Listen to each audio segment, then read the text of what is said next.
it's a commitment to caring for people, wanting to treat people right, to fairness. And people used to talk about justice, but justice, the term itself, has become so colonized and weaponized as if it's just a particular utterance in a highly polarized and gangsterized culture. No, by justice, all we're saying is any justice that's only justice soon degenerates into something less than justice. Only something deeper than justice can sustain a struggle for justice. And what is that deeper thing? Well, John Coltrane called it a love supreme.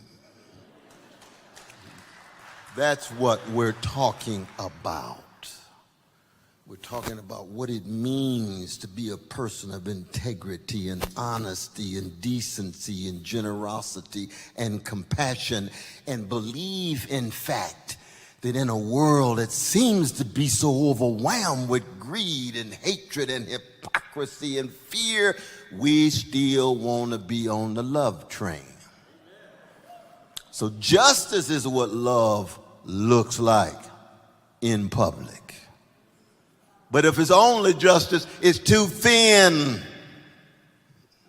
It doesn't cut deep enough. You got to feel it. You have a sense of vocation. The Germans call it Beruf. And vocation is not the same as your profession.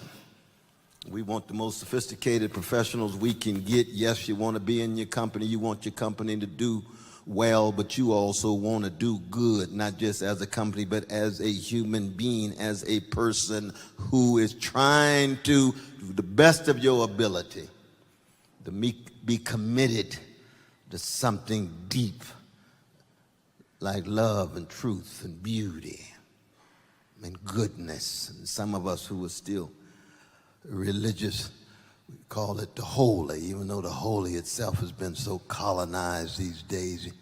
You run around and tell somebody you're religious and they're willing to pull a knife out on you. Oh, really? I tell folk I'm a Christian and they want to fight. I said, oh, Lord, have mercy.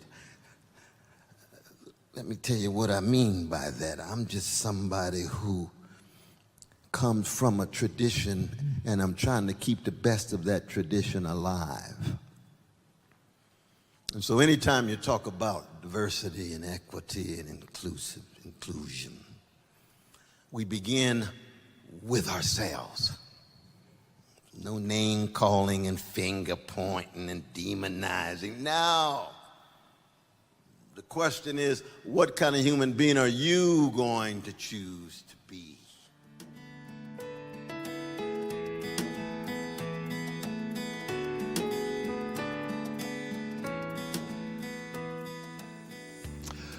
Prisons now are based on, among other things, but this is a major component, they're based on the notion that somehow punishment is a good thing.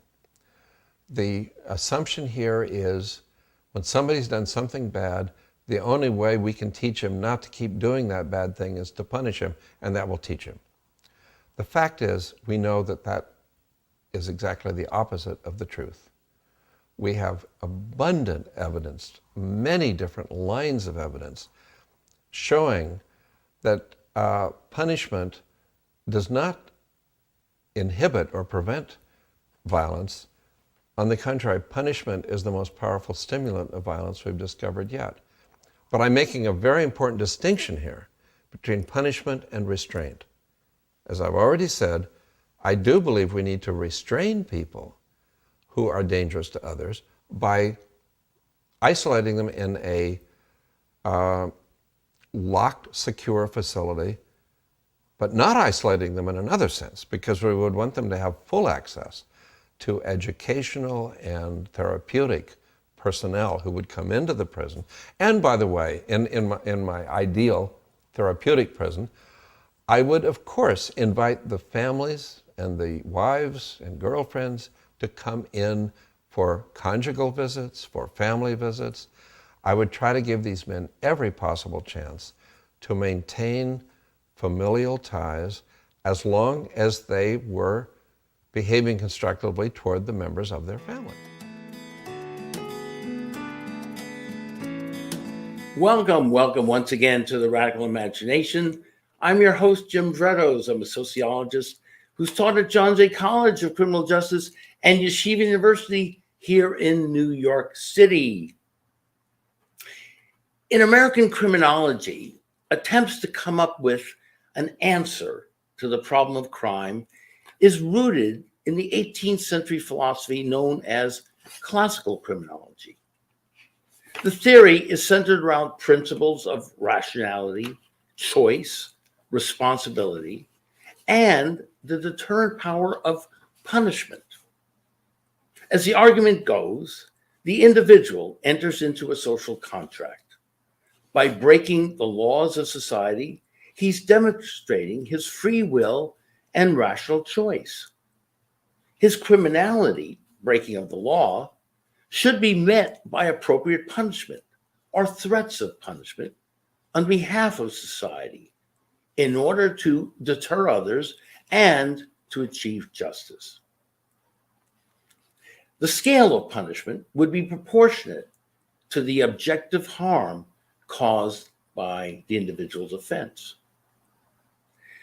Now, many radical and progressive voices have criticized this worldview as rooted in a sense of perceived moral, economic, and political superiority that creates and perpetuates dependent, scapegoat populations in a never-ending cycle of fear, mistrust, and violence. All the while, the theory ignores the poverty and structural violence that great masses of the poor and working people experience each day of their lives. That results, by the way, in 250,000 deaths a year in New York City alone. As Gandhi put it, poverty is the worst form of violence. Progressive voices like psychiatrist Jim Gilligan point to the massive historical failures of punishment as a strategy and policy and calls for a transformative system rooted in public health principles. Philosopher Cornel West has vigorously called for a criminal justice system that exemplifies radical love principles. Justice is what love looks like in public. To offer a different picture of the nature of punishment in the criminal justice system, the Radical Imagination welcomes a colleague from John Jay College whose most recent book is The Myth of Overpunishment, a defense of the American justice system and a proposal to reduce incarceration. Barry Latzer is emeritus professor of criminal justice at John Jay, previously taught at the Graduate Center of CUNY. He served briefly as an assistant DA in Brooklyn and as a member of the Indigent Defendants Appeals Panel in Manhattan. For Barry, the data indicates that we don't imprison too many, nor do we overpunish when we examine the crimes of prisoners and the actual time served. In fact, we have become progressively more lenient. We welcome Barry to the Radical Imagination for the first time to dialogue with him on the role of punishment in our system and whether, in fact, it really does work. So, Barry, thank you very, very much for being on the Radical Imagination. I look forward to dialoguing with you, and it really is a pleasure and an honor to have you here. So thank you again. It's my pleasure, Jim, and that was a lovely introduction. I think you set the stage beautifully. Thank you. Thank you, and here we are. We're on the stage, and did I at least begin to get at your major thesis in a correct manner? And if you'd like to spend a few moments to help our audience understand, flesh it out a little bit. The major argument that you're making in, by the way, this wonderful book that I received a couple days ago. Let me put it on. Here we go. The Myth of Overpunishment. Barry Latzer, JD, PhD. Highly recommended. So let's get into it, Barry. Yeah. Yes, the punishment system, if we're going to reform it, and there will always be reforms. Hopefully, there'll be improvements, but there will always be changes. If we're going to do a proper job of reforming, changing, we need to know how the system really runs. And some of the progressive analyses simply ignore or don't reflect the actual operation of the system. So, for instance, let's take the argument that we're imprisoning too many people. Mm-hmm. Now, there are ways to determine the amount of crime, ways that aren't even necessarily dependent on police activity and police data. Mm-hmm. For instance, the Census Bureau does a very big survey of crime victims. How big? 249,000 people were interviewed in 2019. Now, just compare that to a political poll, which maybe has 1,000 people, Jim, and oftentimes less than that. So we're talking about a massive survey, and this survey was designed to elicit from the respondents the kinds of crimes and the magnitude of the crime problem in the United States. So, pardon me. It's okay. These cell phones are incorrigible. We may be Yes. able to rehabilitate humans, but I don't know about cell phones. I think we're too far gone for that, but we'll see what we can do. All right. So this One more. massive survey, Jim, Yeah. found in 2019 18.6 million crime victimizations. 12.8 million were property crimes, 5.8 million were violent attacks on individuals. Now, of course, this is not a final judgment as to whether or not a crime was committed and who did it. This is a report of crime victims, or we might even say putative crime. This is self-report studies, correct? Self-reports. Self-report. So this is different than the official crime statistics that the FBI puts out, right? So Correct. we should make that distinction for our audience to understand that you get there are different ways of measuring crime. Right. The reason I rely on this one, and of course, I also rely on the FBI's data as well. Sure. The reason is that some people will say, well, the police data, which is the source of the FBI's reports, are often inaccurate in many different ways. We can get into that at a later point in the discussion. So I offer this as an alternative because, after all, the people reporting to the survey takers have no axe to grind. They're not trying to prove a point. They're not trying to demonstrate anything. They're not proving an agenda. They're just reporting on whether or not they were victimized. So 18.6 million crimes, and that's in 1 year. Now, in that same year, 2019, I chose that because in some cases the data are not available beyond that. But in any event, this is pre-pandemic. So we're getting, in some respects, a more accurate picture. It's not distorted by the pandemic. In that same year, of the 18.6 million crimes, we had 10 million arrests. Not all the crimes are reported to the police. Less than half of them are. And so we didn't get more than 10 million arrests of the 18.6 million crimes. Nonetheless, we have to assume, and I think it's safe to assume, that most of these were indeed crimes. That is, they were offenses which could be demonstrably proven in a court of law if need be. Now, of the 10 million arrests, you had 1.4 million people sent to jail because, as your viewers may know, once someone is arrested, they usually spend at least a couple of days in jail until their case gets adjudicated, or more likely, at least until the case is what we call arraigned, brought before a judge who makes a decision as to whether or not this person's to go free or held in jail until a final adjudication. So that's 1.4 million of the 10 million. How many went to prison that year? 577,000. So I would say if even just a substantial number of the 18.6 million offenses reported were indeed criminal acts, it's hard to argue for overpunishment based on the fact that there were only 577,000 people sent to prison that year. And so we have a gap.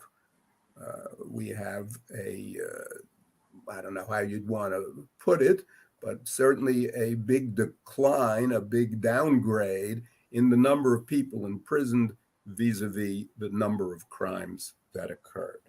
So you want to comment, and I'm looking forward to that. Yeah, well, as you know as well as I do, there's an awful lot of subjectivity involved in this, correct? By the police, by the courts. So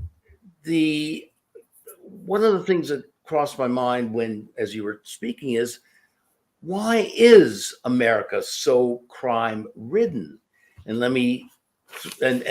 does the criminal justice system and prison itself have something to do with those high rates? And let me just throw out some statistics here of my own. FBI data indicates the United States murder rate is higher than nearly all other developed countries. Only Brazil, Mexico, Estonia, and Russia have higher rates. The United States is one of the world's most heavily armed nations, with between 1/3 and 1/2 of Americans owning guns and strong political resistance to regulations on ownership.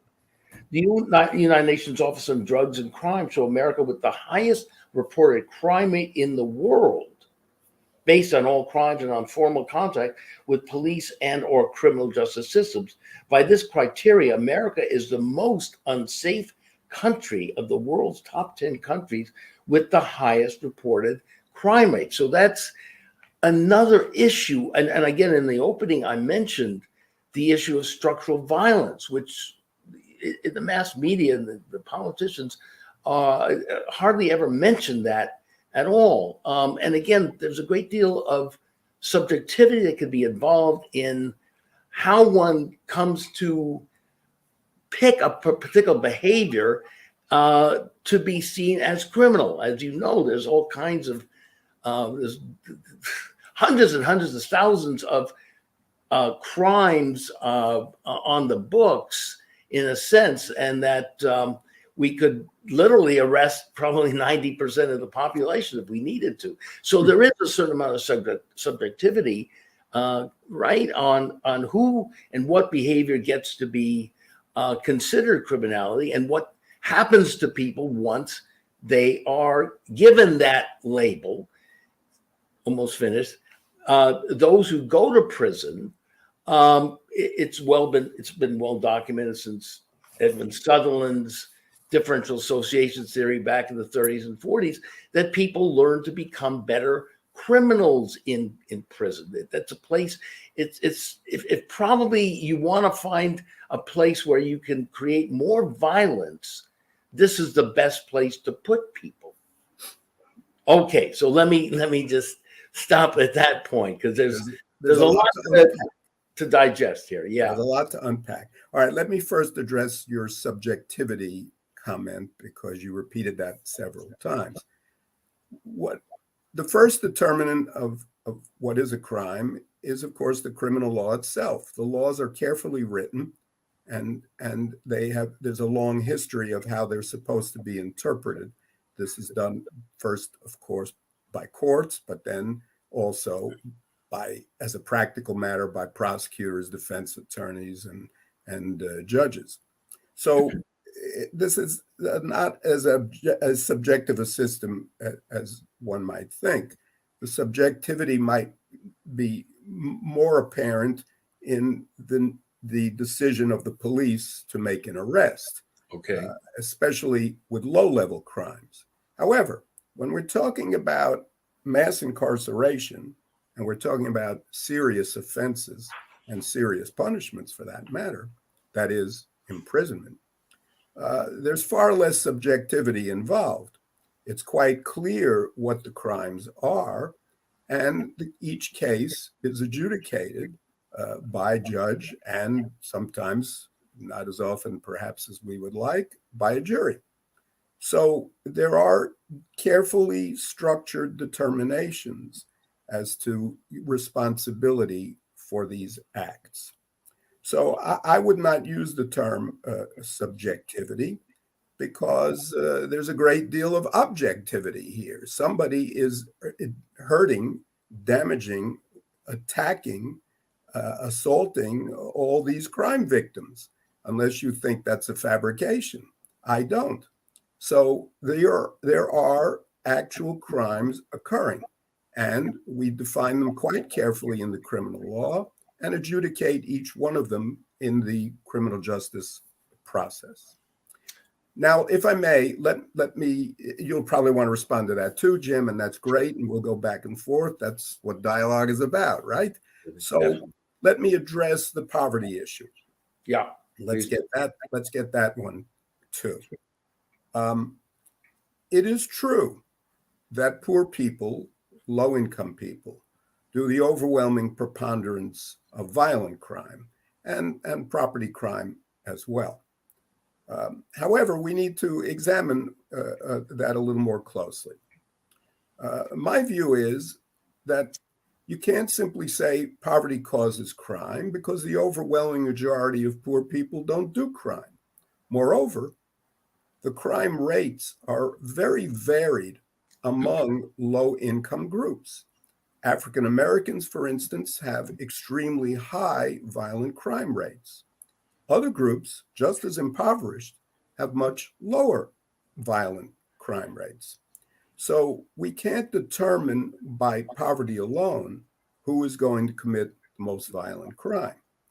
My own view is that there are cultural factors explaining why a particular group commits a great deal of violent crime. And secondly, that affluence, moving to the middle class, is a great deterrent to violent crime, even among those same racial or ethnic groups. To give an example, when African Americans move into the middle class, as they are doing since the civil rights era, especially in large numbers, their crime rates drop dramatically. They're still African Americans, but their crime rates are extremely low. So this is not a racial argument. This is a cultural argument. And again, the argument that poor people are responsible for violent crimes has to be examined closely, because there are great variations among poor populations by ethnic group, racial group, even geographic group. Southerners, for instance, have much higher violent crime rates than non-Southerners in the United States. I think I'll pause here, because you'll want to respond to those points, and then we could pick up on the guns issue, etc. Absolutely. Well, again, when I was referring to structural violence, I wasn't talking about particular cultural characteristics of any particular group. What we're talking about is the power structure that creates the conditions under which people are living and often respond to, or not often, I should say, as I agree with you, not all poor people, working class people respond that way, but disproportionately, their lives are pretty miserable, and they often turn against each other and vent that frustration violently. Now, again, nobody is for that. Now, the real answer, or the real question, is what is the best route to go to lower those high rates of crime? And the argument among more progressive voices are not more punishment, because that is the place, to punish. You're already hurting people who have been punished already, right? When Jim Gilligan ran the Department of Mental Hygiene in the Massachusetts prison system, he lowered the homicide and suicide rates and to zero over. He was there for 20 years, but within a year or two he had it down to zero. There were epidemic proportions. How did he do it? Not through punishing. And his narrative is that just about every single one he found that he was working with in this prison system, the most violent people you want to that the culture has produced, were severely brutalized themselves.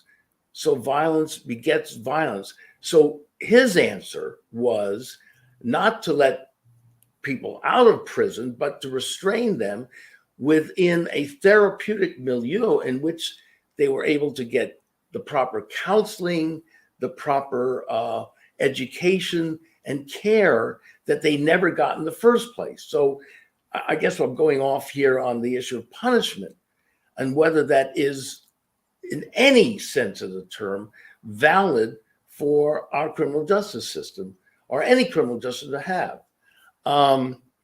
So again, I would argue, as many sociologists do, crime goes beyond a particular individual or cultural group. We need to look at the larger structural issues that are creating it.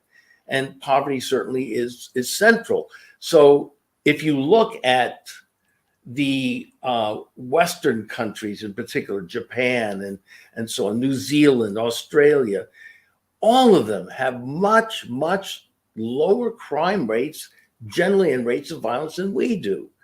What's the variable that helps explain that? And Gilligan, actually in his work, Why Some Politicians Are More Dangerous Than Others, has pointed out that they have a welfare system, in a sense, that truly cares for people. Policies in education and health and nutrition and housing and so on is what keeps people from getting to the point where they are acting in destructive and self-destructive ways. And by the way, last point on this is that he found over a 120-year period that crime rates and rates of violence went down considerably during periods when Democrats, who relatively speaking, practice more, if you will, therapeutic or rehabilitative orientations to criminal justice than the Republicans. So briefly, this is a paragraph from his book, Why Some Politicians Are More Dangerous Than Others. I conclude that however I slice and dice them, for example, confining the study to the period before the Great Depression or before World War II or after World War II, in order to rule out the possibility that some great but unique historical event, rather than the party in power at the time, could have skewed the data, one finding remains constant. Rates of lethal violence, that is suicide and homicide, rose to epidemic levels only during Republican administrations, which tended to be more punitive in its response to crime, and decreased below those levels only under Democrats. All right, so that's the data. Okay, so let me give you a chance to this because review that. Okay, I wrote 2 books on the history of crime, and yes, Gilligan didn't probe very deeply. First of all, during the what did he probe deeply? I'm sorry, I didn't. He didn't probe very deeply. He only looked at political party. He needed to look at those structural issues that you referred to earlier, such as poverty. During the Great Depression, in the second half of it, starting in 1934 or thereabouts, and going on until World War II, the country was in the most dire economic straits that it had seen, that it had experienced, certainly since the Depression of 1893, and I'll say something about that momentarily. It was probably the worst economic depression in the history of the country. Violent crime rates and other crimes as well tanked, went down during the Great Depression. In fact, Jim, I found a very interesting economic study which projected back the poverty rate, which wasn't developed till the 1960s, but the economists who wrote this projected it back to 1939. And they found that 2/3 of the country, 68%, were below the poverty line. So when you're talking about structural problems, that sounds like the apex of structural problems when 2/3 of the country is below the poverty line. What was the crime rate during that period, Jim? It was low and sinking. It was going down. Now, but who was president during a good part of that depression? Franklin Roosevelt caused Franklin Roosevelt. Yeah, but that's preposterous because in fact, the Great Depression had a spurt under Roosevelt in 1938. The Republicans called it the Roosevelt recession. And there was increased poverty and increased unemployment in 1938, but the crime rates continued to go down. Now, let me give the other side of the coin. Okay. In the late 1960s, and I remember it, although I was a young chap at the time. I don't know if you're old enough. Same here. So late 1960s, the economy was doing very well. Unemployment was extremely low, as a matter of fact, and productivity was great. We're mass producing cars and selling cars, building automobiles, building new housing out in the suburbs. The United States was, from an economic standpoint, thriving. What happened with crime? Crime was soaring. In fact, it was the start of what I call the great crime tsunami in the late 1960s. So here we have two situations. One, who became president in 1968, if I may? And what did he initiate? Well, no, seriously. Well, Nixon, Lyndon right? Johnson became president. But 68, war on crime, war on drugs, started with the Southern strategy. You mean Nixon? Nixon. Mass incarceration really begins to escalate, disproportionately Black people. And No. Mass incarceration doesn't start because there's a gap, Jim, between the rise in crime and the start of the major increases in incarceration. That doesn't start till the mid-70s and late 1970s, whereas crime was already rising in the mid to late 1960s. I don't think the Democratic policies were responsible for a decline in crime because Lyndon Johnson established the greatest social welfare, most aggressive social welfare policies since FDR. And that was at the time when crime began to soar. But so how long did it, in fact, I'm sorry, I didn't mean to talk. No, go ahead, please. No, I'm just curious. How long was that great society operating before there was a backlash in the form of a war on crime? Well, but that was why there was a backlash. There was a backlash because crime soared, and it soared despite the social welfare policies. But we only tried it for 3-4 years.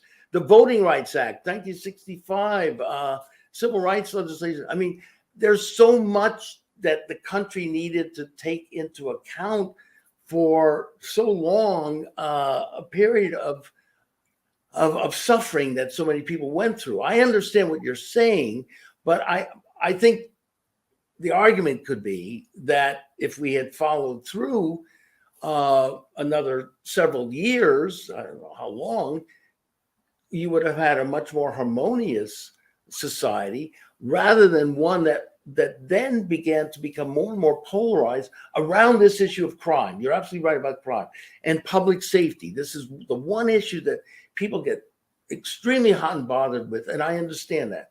People's safety and so on. It's a push button. There are buttons that people can be pushed.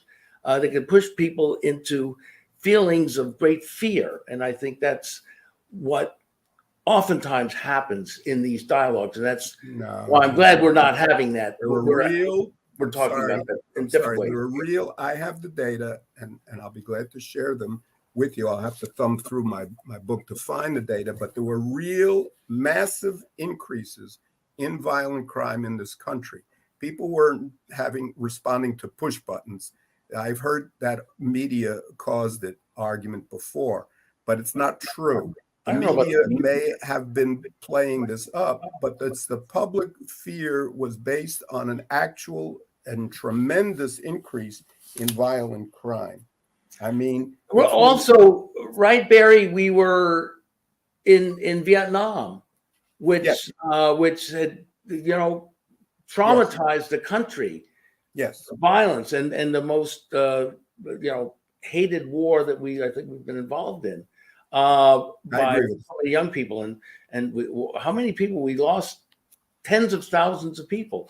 So yes, and again, I mean, there's so many variables here, Barry, as I know. That's what makes this so difficult to get a real handle on. You had the assassination of Martin Luther King. You had Malcolm X, Bobby Kennedy. This was a violent period, and there was a lot of frustration and anger that began to come out. People's expectations were also raised by some of these programs, and they weren't followed through. So I think Let you me both read a paragraph. If go I ahead. may, Go ahead. From a previous book called The Sure. Rise and Fall of Violent Crime in America. Mm-hmm. 1960s crime upsurge generated more fear than any previous long-term crime wave because it was distinguished by attacks by strangers, frequently committed during robberies. Crime anxiety was especially paralyzing in big cities, where muggings became a common occurrence. Yeah. And I remember this well from my personal experience. Yeah. From 1960 to 1970, robbery rose 482% in cities of 1 million people or more, and 401% in cities over 250,000. So please don't say push button as if the public was just responding to some media claim, false claim of a crime increase. Oh, no, I didn't say that. A massive and very disturbing increase in violent crime in this period, Jim. Well, again, this is a very, very violent period of American history. And again, I would ask you. But remember, it's also a period of economic boom, Jim. How do you square that? Well, you square it partly because we were also in Vietnam, and much of the money went to a militaristic venture that. What about the Great Society money? But that's the whole point that King was arguing, was that's where most of the money has gone, did go, still is going, rather than to the cutbacks that you know is occurring and that has occurred in forms of nutrition, healthcare, education, tuition rising, and so on and so on. This is what, and I wish you could address that too, why there seems to be such a vast difference in crime rates among the Western European countries across the board and us. Okay. So how do you account for that? Okay, we have a much bigger low-income population than those countries do. Those countries are... Why? Why do we? Why do we have a bigger lower-income population? Why? Is it their fault? Is it the culture?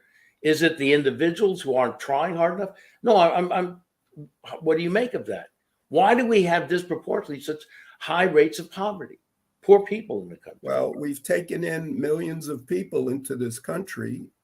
Some brought here forcibly, the African American in particular, and their rise to the middle class takes several generations sometimes. It happened with the Irish, it happened with the Italians, it happened with the Jews, and it will happen with the current day Hispanic and Black population too. But it takes time. It's not an overnight thing.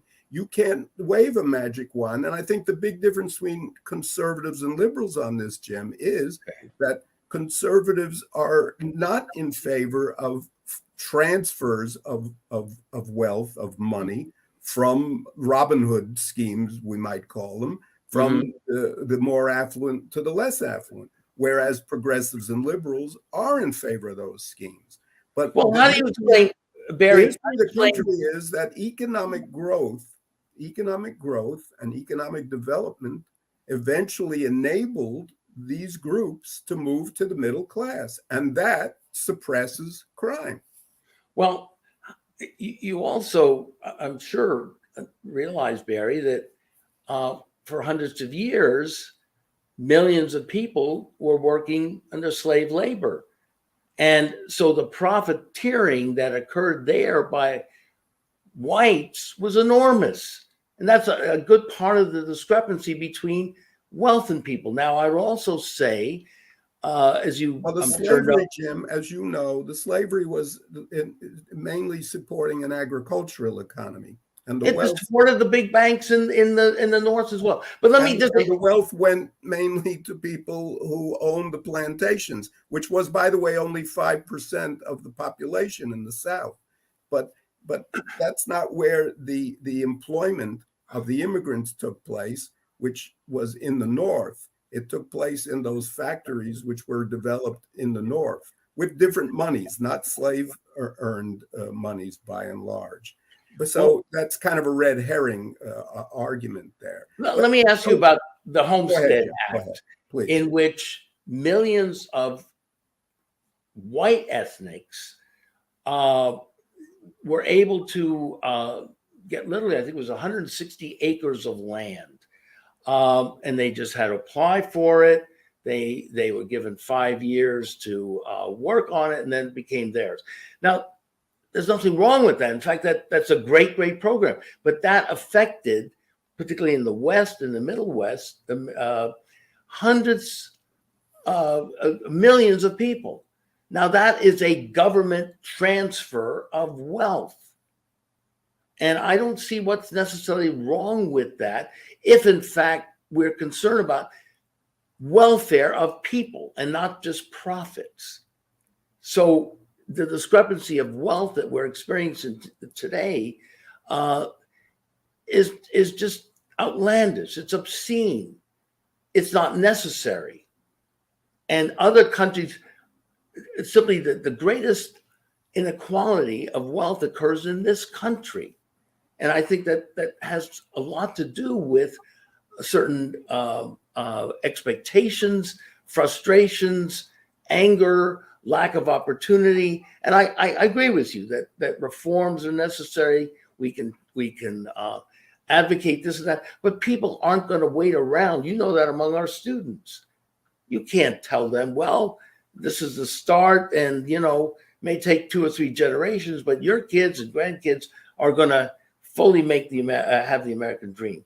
But the same argument applies to rises in crime, Jim. When people feel unsafe when walking the streets or taking public transportation, it's not going to be very helpful for you to tell them, well, this will all work out once we've transferred enough wealth to the poor in this country. That's not a good short-term answer either, is it? Well, no, agreed. But I think what we need to see is policies that impact immediately on people's lives. That, again, opening up opportunities, job opportunities, as they did Mobilization for Youth, my mentor, Richard Cloward. These are the sorts of efforts. We're not, that I think poor and working class immigrant people of all backgrounds are looking for and want. And I think you see it probably among your students as I did. There's a feeling that these opportunities aren't there.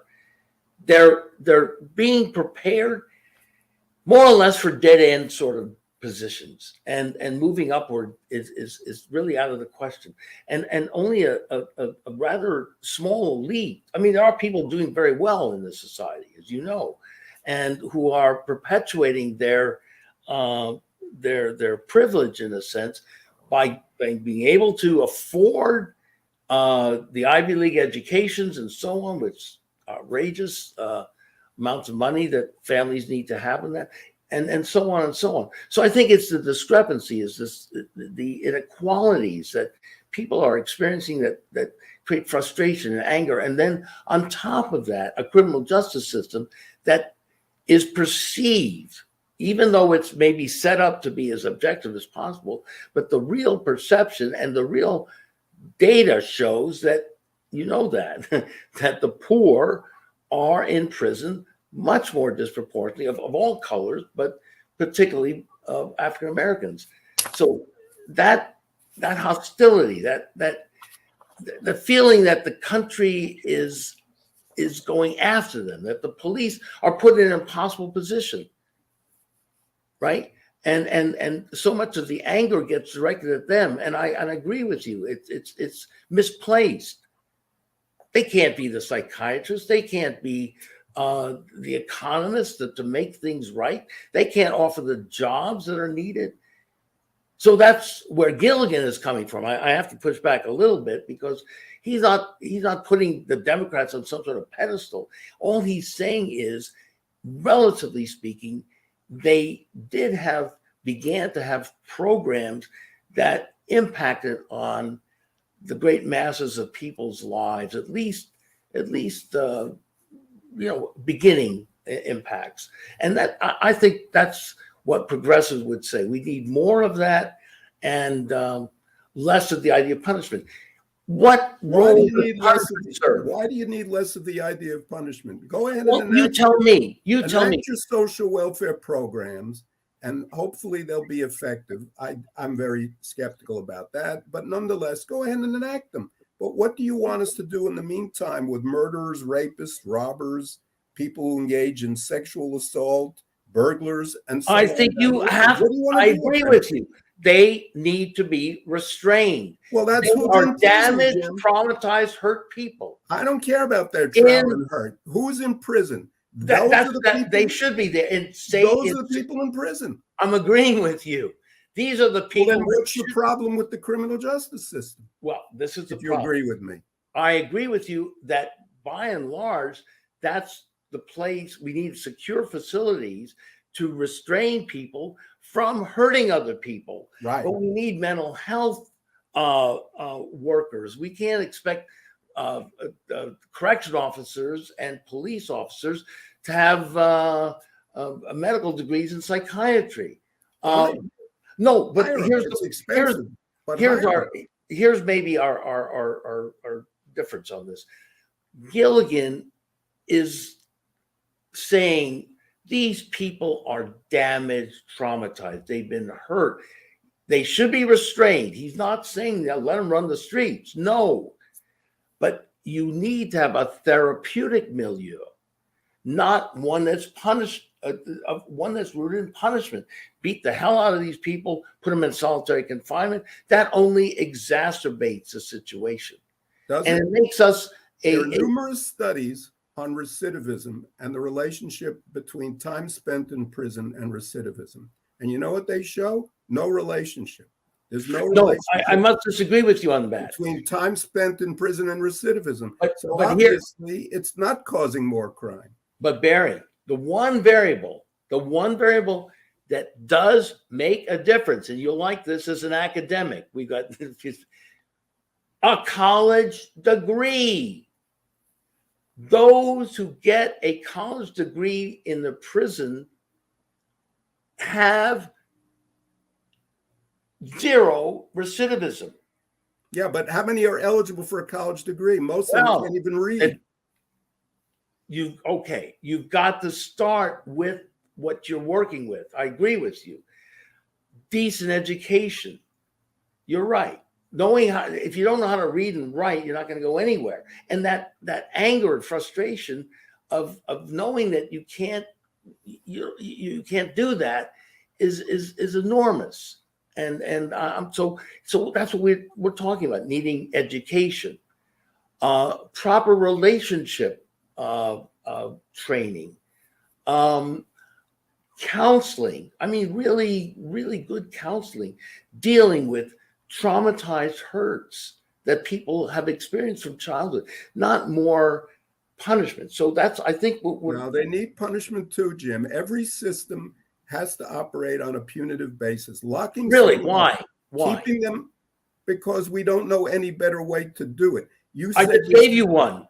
No, I gave you one. You said Think they of have your to be own left. background. You said they have to be incapacitated. Didn't you agree? I didn't say incapacitated. I You said said secure. I said restrained within a secure environment in which they would be treated humanely, where there would be conjugal visiting, where you don't separate people from their families, where you do get a proper education, where you do get the proper mental health care that they desperately need. Yeah, I don't disagree with that. All right. Here's Good. the problem.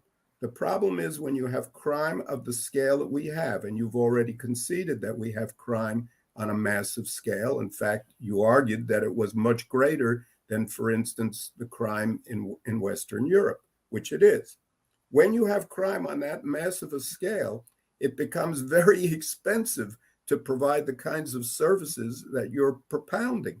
Moreover, it becomes more expensive to keep someone in prison, though, and torture than they are.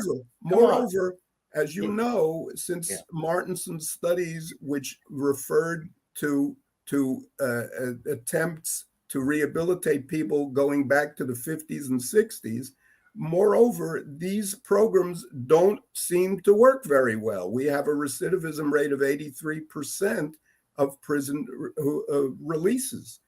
Among prison releases. Well, so not with people at Gilligan. We don't know how to rehabilitate, Jim. We don't know. You know, it's not rocket science. It's treating people humanely with compassion. That's what Cornell is also talking about. Too many amount of love and to do that. Treatment. Pardon me? We have too many criminals to do that. Norway can do it. They have 4,000 prisoners. New York has 30,000 violent prisoners alone, just New York. How do we do that? Let me give you, I know we only have a couple more minutes. I want to give you a chance.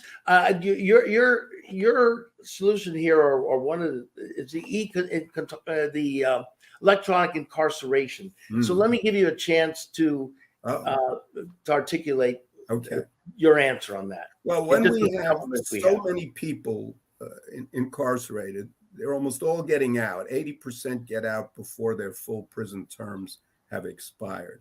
Now, the question is, what do we do with the people who are released to parole? And by the way, 30% of the people convicted of felonies don't go to prison at all. They don't spend a day in prison. They're also released. They're released to what we call probation. Now, what do we do with these people? They recidivate, they fail, they commit crimes at pretty high rates, much higher than the general population. So I would argue we need to increase the number of ankle bracelets, as they're called, electronic monitoring devices, to help people rehabilitate, to help people not commit additional crimes, and to protect the public at the same time. It's cheaper than prison. It's probably even cheaper than parole and probation officers. I get your point. I think it's safer for people to be in that situation than in prison. I would only add lesser recidivism would mean the sort of therapeutic programs, the educational programs, the housing we need. It runs on and on. And again, we have the money, we have the resources.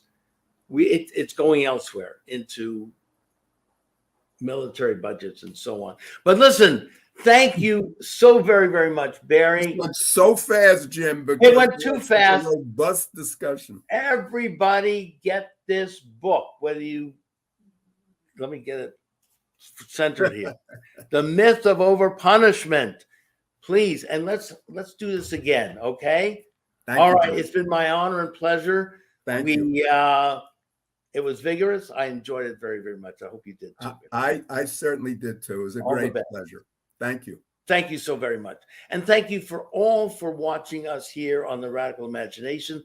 This is Jim Vrettos. We'll see you again next week on The Radical Imagination. Compassion comes from Middle English and derives itself from the old French word compassion or compatai, which means to suffer with. You see, compassion involves feeling for another. It is the precursor of empathy. Compassion is experiencing the motivation to not only see the problem, but wanting to alleviate it, do something about it. Like an act of compassion means to be helpful. If we need anything now, my brothers and sisters, we need people to come alive with compassion. We need people to recognize that every one of us could tell that we are living in the compassionate hands of God. And because of that, we ought to be instruments of compassion. It is a sick society that will kill truth tellers, that will kill prophets. In the Bible, prophets were those who were empowered by God when the priests weren't doing their jobs, when the pastors weren't doing their jobs, challenging the injustices of the political arena. That's what a prophet is. Martin Luther King was killed for fighting for 40 million poor people. 1968, when he was killed because he dared to connect poverty, militarism, and racism. He was killed for fighting for justice for 40 million poor people. 54 years later, we got 140 million. And it's shameful.